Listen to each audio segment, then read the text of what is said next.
Hyderabad central university విద్యార్థుల బృందం వివిధ విద్యార్థి సంఘాలకు సంబంధించిన బృందం దాదాపు 2-3 రోజుల కిందట మళ్ళీ తర్వాత ఈరోజు తెలంగాణ భవన్కి వచ్చి ఇక్కడ ఉన్న మా అందరితో కూడా సమావేశమై అక్కడ నెలకొని ఉన్న పరిస్థితుల మీద మా అందరికీ కూడా వివరించి చెప్పడం జరిగింది. అసలు హైదరాబాద్ సెంట్రల్ యూనివర్సిటీ ఏర్పడిందే ఆనాడు మొదటి దశ తెలంగాణ ఉద్యమం జరిగిన తర్వాత 1968 నుంచి 71 వరకు జరిగిన ఉద్యమం తర్వాత మరి హైదరాబాద్లో కూడా ఒక కేంద్రీయ విద్యాలయం ఉండాలి అని చెప్పి, విశ్వవిద్యాలయం ఉండాలని చెప్పి ఆ రోజు జరిగిన 370 ఆత్మ బలిదానాల సాక్షిగా ఒక రకంగా చెప్పాలి అంటే ఇక్కడ మనకు ఈ కేంద్రీయ విశ్వవిద్యాలయం వచ్చిన తర్వాత ఇవాళ భారతదేశంలోనే మంచి పేరు సంపాదించుకుని మంచి క్రెడిబిలిటీ సంపాదించుకున్న విశ్వవిద్యాలయాల్లో మన హైదరాబాద్ సెంట్రల్ యూనివర్సిటీ కూడా అగ్రభాగాన ఉంది. అక్కడి నుంచి విద్యార్థులుగా ఉన్న వాళ్ళు ఎంతోమంది ఈరోజు ప్రపంచవ్యాప్తంగా చాలా ముఖ్యమైన పొజిషన్స్లో ఉన్నారు, చాలా కీలకమైన పొజిషన్స్లో కూడా ఉన్నారు. హైదరాబాద్ సెంట్రల్ యూనివర్సిటీ కేవలం మన ఉమ్మడి ఆంధ్రప్రదేశ్కి, ఈరోజు తెలంగాణకి కాదు, భారతదేశానికే తలమానికంగా గొప్పగా ఉన్న విశ్వవిద్యాలయాల్లో ఒకటి అని చెప్పక తప్పదు. ఇవాళ హైదరాబాద్ సెంట్రల్ యూనివర్సిటీలో నెలకొని ఉన్న పరిస్థితులు చూస్తుంటే డెఫినెట్గా ప్రజాస్వామిక స్ఫూర్తి ఉన్న ఎవరికైనా, సామాజిక స్పృహ ఉన్న ఎవరికైనా మరి డెఫినెట్గా బాధ కలగక తప్పని పరిస్థితి కనబడతా ఉన్నది. పిల్లలు పాపం వారి బాధ్యత కాకపోయినా వారికి నిజంగా చెప్పాలి అంటే సంబంధం లేని అంశమైనా కూడా వారు చేస్తున్న పోరాటం, వారు ఏదో ఆశించి స్వప్రయోజనం కోసమో తమ లాభం కోసమో కాకుండా హైదరాబాద్ నగర భవిష్యత్తు కోసం, తమ విశ్వవిద్యాలయ భవిష్యత్తు కోసం వారు పడుతున్న ఆరాటం ఏదైతే ఉందో నిజంగా కూడా చాలా గొప్పది. ఈ మధ్యకాలంలో కొత్త తరం పిల్లల్లో పోరాట స్ఫూర్తి తగ్గిందేమో అని అప్పుడప్పుడు మేము కొద్దిగా ఉద్యమం నుంచి వచ్చిన వాళ్ళం అప్పుడప్పుడు బాధపడుతూ ఉంటాం. కానీ అదేమీ కాదు. సరైన సందర్భం వచ్చినప్పుడు, సరైన ఇష్యూ ఉన్నప్పుడు తప్పకుండా మేము గొంతు విప్పుతాము అని చెప్పి వాళ్ళ హైదరాబాద్ సెంట్రల్ యూనివర్సిటీ పిల్లలు చూపెడుతున్న తెగువ, వారి పోరాటానికి ముందుగా నేను సెల్యూట్ చేస్తూ వారికి హ్యాట్స్ ఆఫ్ చెప్తూ, నేను కాంగ్రెస్ పార్టీని, ముఖ్యంగా ఇక్కడున్న కాంగ్రెస్ ప్రభుత్వాన్ని సూటిగా ఒక 3-4 ప్రశ్నలు ఆ పిల్లల తరపున, మా పార్టీ తరపున కూడా అడుగుతా ఉన్నాను. ఒకటి, ఇవాళ మీరు చేస్తున్న దాష్టీకం, మీరు చేస్తున్న అరాచకం గత 3 రోజులుగా వందల సంఖ్యలో బుల్డోజర్లను పంపి, వందల సంఖ్యలో అక్కడ హిటాచీ మెషిన్లను పంపి, వందల మంది పోలీసు వాళ్ళని పెట్టి ఎందుకు ఇంత ఇంత గందరగోళంగా అక్కడ ఉండే చెట్లను కొట్టేసి, అక్కడ ఉండే జంతువుల్ని తరిమేసి, అక్కడ ఏమీ లేదో అంత బంజరు భూమి అని చెప్పడానికి ప్రభుత్వం ఎందుకింత ఆరాటపడుతున్నది చెప్పాలని నేను కోరుతా ఉన్నాను. ముఖ్యంగా ఈ ప్రాంతం అంటే మొత్తం హైదరాబాద్ సెంట్రల్ యూనివర్సిటీ తీసుకుంటే దాదాపు 2600 ఎకరాలు దాటి విస్తరించి ఉన్న ఒక విశ్వవిద్యాలయం అది. మనం నిజంగా చెప్పాలంటే ఈ పశ్చిమ హైదరాబాద్ గత 10-15 ఏళ్లలో విస్తృతంగా పెరిగిపోయింది. అది మన గచ్చిబౌలి కావచ్చు, నానక్రామ్గూడ కావచ్చు, ఖాజాగూడ కావచ్చు, ఆ ప్రాంతం మొత్తం శేర్లింగంపల్లి దాకా, ఎక్కడికక్కడ ఇవాళ కోకాపేట దాకా విస్తృతంగా ఒక కాంక్రీట్ జంగల్గా మారిపోయిన పరిస్థితి. అక్కడ నిజంగా చెప్పాలంటే ఇప్పుడు జరుగుతున్న కన్స్ట్రక్షన్ బహుశా భారతదేశంలో ఏ నగరంలో ఇంత స్మాల్ ఏరియాలో అంత పెద్ద ఎత్తున కన్స్ట్రక్షన్ ఎక్కడ కూడా జరగడం లేదు. ఇది వాస్తవం. అక్కడ మా గవర్నమెంట్ ఉన్నప్పుడు కూడా మరి 57-56 అంతస్తుల బిల్డింగ్లకి మేము కూడా పర్మిషన్లు ఇచ్చిన మాట కూడా వాస్తవం. ఇవాళ అక్కడ జరుగుతున్న నిర్మాణం కొన్ని లక్షల కోట్ల స్క్వేర్ ఫీట్ల నిర్మాణం అక్కడ జరుగుతూ ఉంది. ఒక కాంక్రీట్ జంగల్గా ఆ ప్రాంతం మొత్తం భవిష్యత్తులో మారబోతూ ఉంది. మిగిలి ఉన్న కొన్ని పాకెట్స్ ఎక్కడెక్కడైతే ఇంకా కూడా ఈ కాంక్రీట్ జంగల్గా మారకుండా పశ్చిమ హైదరాబాద్కి ఊపిరినిచ్చే ప్రాంతాలు ఏమన్నా ఉన్నాయి అంటే ఈ హైదరాబాద్ సెంట్రల్ యూనివర్సిటీ దాని చుట్టూన్న పరిసర ప్రాంతాలే నిజంగా చెప్పాలి అంటే ఒక లంగ్ స్పేస్ లాగా ఆ ప్రాంతానికి మిగిలింది ఏదైనా ఉందంటే ఇది మాత్రమే మిగిలింది. వాళ్ళ పిల్లలు ఎందుకు కొట్లాడుతున్నారు? ఒక ఎన్వైర్మెంటల్ ఇంపాక్ట్ అసెస్మెంట్ అనేది చేయకుండా ఎట్లా మీరు 400 ఎకరాలు ఇష్టం వచ్చినట్టు మీరు అమ్ముతారు? మీరు ఏ హక్కు ఉంది మీకు? ఏ మాత్రం ఇంపాక్ట్ అసెస్మెంట్ చేయకుండా, ఎన్వైర్మెంటల్ ఇంపాక్ట్ అసెస్ చేయకుండా ఏ రకంగా పర్యావరణ మీద ఇంపాక్ట్ పడుతుందనేది చేయకుండా ఎట్లా చేస్తారు మీరు అని చెప్పి వాళ్ళు కొట్లాడుతున్నారు. రెండవది, ఆనాడు 2003 ఆ ప్రాంతంలో ఐఎంజీ భరత అనే కంపెనీకి ఆనాటి అప్పటి ప్రభుత్వం ఏదైతే భూమి కేటాయించిందో, ఎందుకు కేటాయించింది? ఆ ప్రాంతంలో స్పోర్టింగ్ ఇన్ఫ్రాస్ట్రక్చర్ క్రియేట్ చేస్తారని చెప్పి ఒరిజినల్గా ల్యాండ్ కేటాయించారు. అక్కడ క్రీడలకు సంబంధించి స్టేడియంస్ కానీ అకాడమీలు కానీ అట్లాంటివి మాత్రమే పెడతారని ల్యాండ్ ఇచ్చినారు తప్ప అక్కడ మళ్ళీ బహుళ అంతస్తుల మేడలు అంటే 50, 60, 70, 90 అంతస్తుల మేడలు కట్టమని, కోట్ల స్క్వేర్ ఫీట్లలో బిల్డింగులు కట్టమని ఆనాడు ఆ గవర్నమెంట్ ల్యాండ్ ఇవ్వలేదు. ఆ గవర్నమెంట్ ల్యాండ్ ఇచ్చింది అక్కడ క్రీడలకు సంబంధించిన అక్కడ వాతావరణ నిర్మాణం కోసం, ఒక ఇన్ఫ్రాస్ట్రక్చర్ నిర్మాణం కోసం కేటాయించారు. ఆ తర్వాత సరే ఆ కేసు, ఎందుకంటే ఆ కంపెనీయే ఫేక్ అని, డమ్మీ అనేది స్కామ్ అని, తర్వాత కాంగ్రెస్ గవర్నమెంటు 2004లో కోర్టుకు పోయింది. ఆ ప్రైవేట్ వాళ్ళు కూడా కోర్టుకు పోయినారు. ఆ కోర్టు కేసు మొన్న 21 ఏళ్ల తర్వాత ఆనాడు కాంగ్రెస్ గవర్నమెంట్ కొట్లాడింది, రాజశేఖర రెడ్డి గారి గవర్నమెంటు, ఆ తర్వాత మా గవర్నమెంట్ కొట్లాడింది. మొన్న ఫైనల్గా తీర్పు వచ్చింది. ఆ తీర్పును అనుసరించి ఇప్పుడు ప్రభుత్వం ఆ 400 ఎకరాలను అమ్మి 30,000 కోట్ల రూపాయలు సేకరించాలని లక్ష్యంగా పెట్టుకున్నాను. నేను ముఖ్యమంత్రి రేవంత్ రెడ్డి గారిని అడుగుతా ఉన్నా, కాంగ్రెస్ ప్రభుత్వాన్ని అడుగుతా ఉన్నా, మీకు ఆస్తులు అమ్మడం, అప్పులు తేవడం అనే మీ ఎజెండా ఏదైతే ఉందో, సరే అది మీరు ప్రభుత్వంలో ఉన్నారు, ప్రజలు నిర్ణయిస్తారు, అల్టిమేట్గా మీరు చేసేది తప్ప ఒప్ప. ఒకవైపు మీరే చెప్తున్నారు, ఎక్కడికక్కడ ఇవాళ హైదరాబాద్లో చూస్తే పెద్ద పెద్ద హోర్డింగ్లు, పెద్ద పెద్ద పోస్టర్లు, ముఖ్యమంత్రి గారి ముఖార విందంతో ఫ్యూచర్ సిటీ కడుతున్నాము, అక్కడ 50,000 ఎకరాల్లో కడతాము, ఆల్రెడీ 15,000 ఎకరాలు మా దగ్గర ఉంది, ఇంకో 30,000 ఎకరాలు సేకరిస్తున్నామని చెప్పి ముఖ్యమంత్రి గారు ఫ్యూచర్ సిటీ అని ఉదరగొడుతున్నారు. ఎయిర్పోర్ట్కి కిందికి ఆనాడు ఫార్మా సిటీ కోసం మేము సేకరించిన భూముల్లో ఈరోజు పేరు మార్చి ఫ్యూచర్ సిటీ అంటున్నారు. ముఖ్యమంత్రి గారిని కాంగ్రెస్ ప్రభుత్వాన్ని అడుగుతున్నాను, మరి ఫ్యూచర్ సిటీలో ఆల్రెడీ మీ దగ్గర 14,000 ఎకరాలు ఉన్నప్పుడు, ఇంకొక 30,000 ఎకరాలు మీరు సేకరించబోతున్నప్పుడు, మొత్తం 45,000 ఎకరాలు మీరు అక్కడ అమ్ముకోబోతున్నప్పుడు, ఇక్కడ 400 ఎకరాల మీద ఎందుకు పడ్డారు మీరు? ఈ 400 ఎకరాల్లో నిన్న మొన్న మీరు చూసింటారు, వందల సంఖ్యలో మెషిన్లు పోయి అర్ధరాత్రి.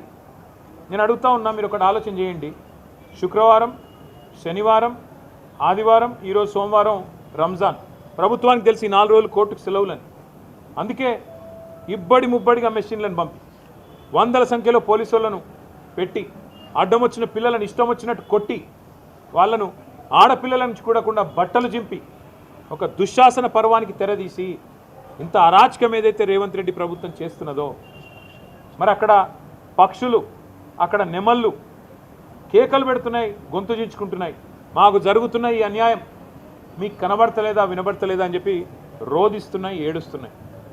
ఇది మీకు వినబడతలేదా రాహుల్ గాంధీ గారు? నేను అడుగుతా ఉన్నా.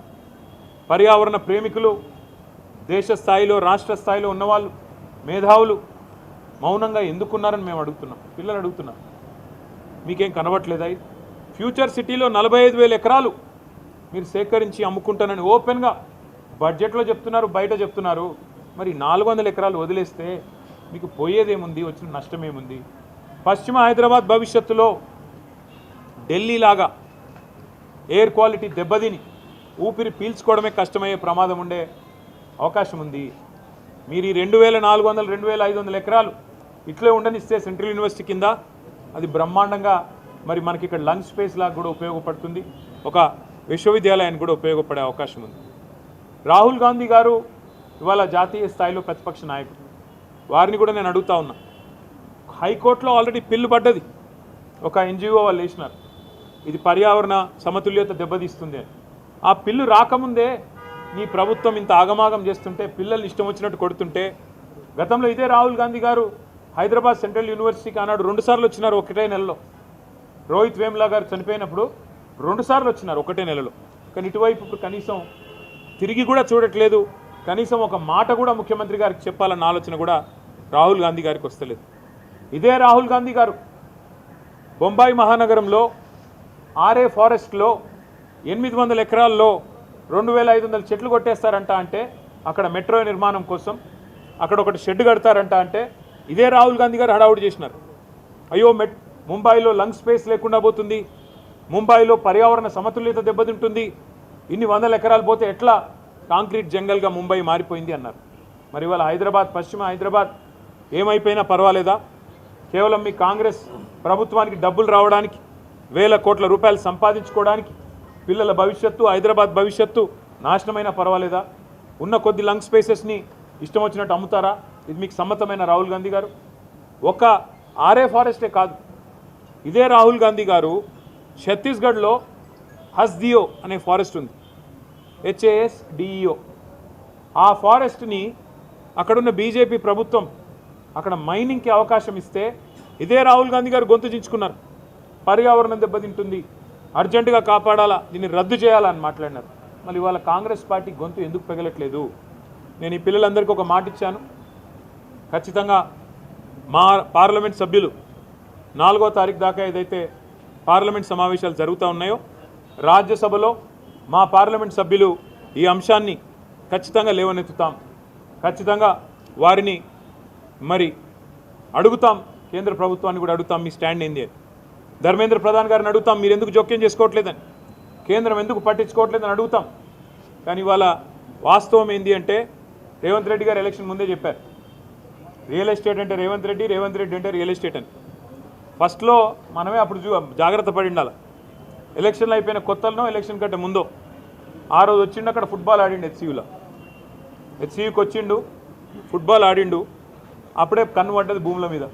ఇప్పుడు పిల్లల్ని ఫుట్బాల్ ఆడుతూ ఉన్నాడు, లెక్క చేయట్లేదు.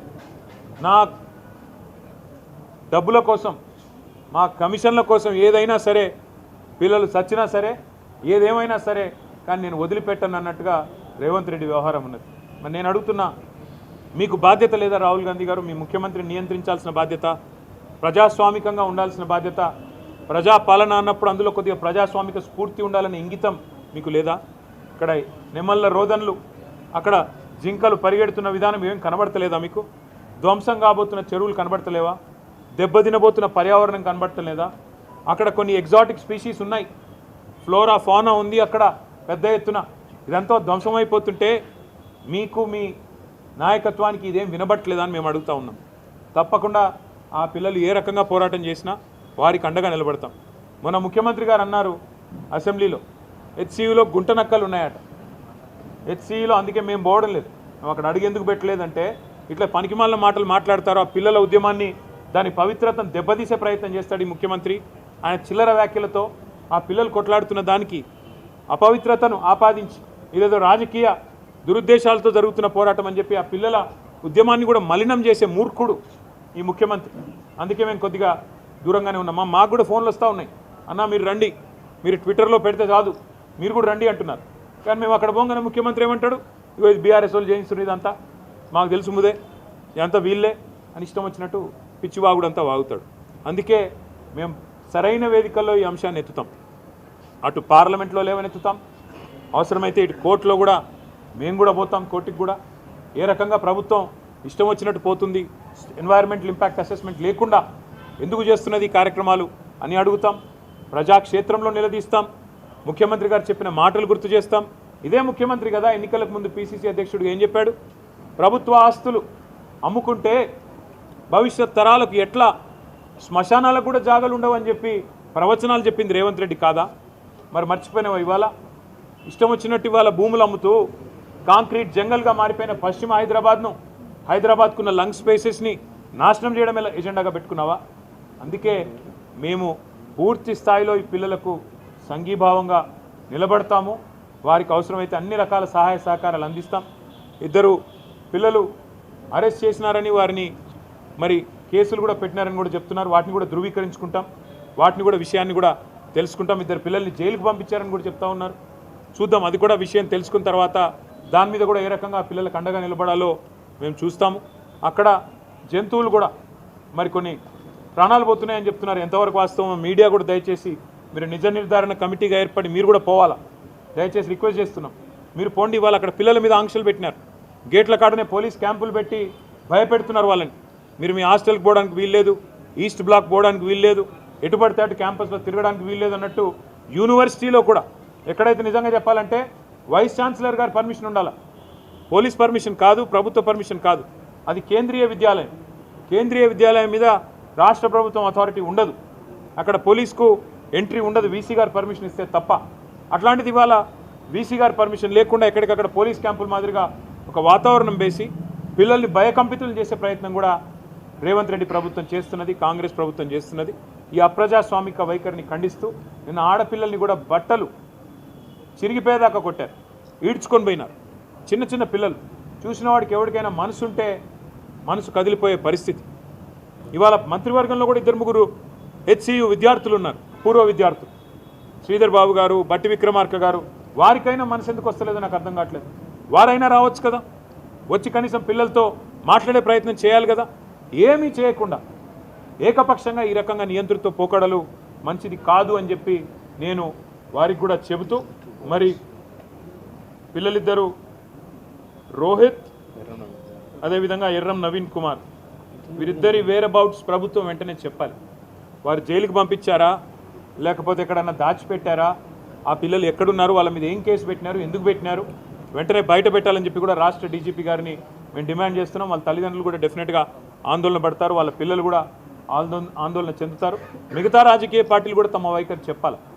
బీజేపీ కానీ, కమ్యూనిస్టులు కానీ, ఇతర రాజకీయ పార్టీలు కానీ ఈ 400 ఎకరాలు ఇష్టారాజ్యంగా అమ్ముతాం అంటే ఇవాళ మేము స్పష్టంగా చెప్తున్నాం, ఇది తప్పు.